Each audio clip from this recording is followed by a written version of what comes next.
Na ba tayo ngayon? Long Panot TV. Alam mo, Brad Bray, Di pa. nakakita ka na ba ng motor na ang laki ng tangke? Gano'ng kalaki? Nakita ko parang mga GS na yata yung nakita kong malaking tangke. Ganito, Brad Bray. Ito.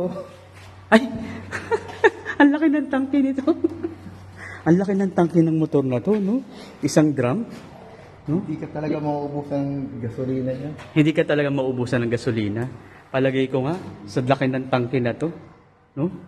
Dito lang yan sa Motor Glide Training Center, di ba? At ang kanilang slogan is, we practice what we teach. Pero nakita mo ba Long Panot TV, itong napansin mo ba, itong magandang motor na to? Ang tingin ko dito una, gold wings. Gold wings? Parang chicken wings lang, ha? Gold wings? Mm-hmm. Pag tingin ko, Harley Davidson. Harley Davidson to, ayun, no? David. Harley Davidson. Oo.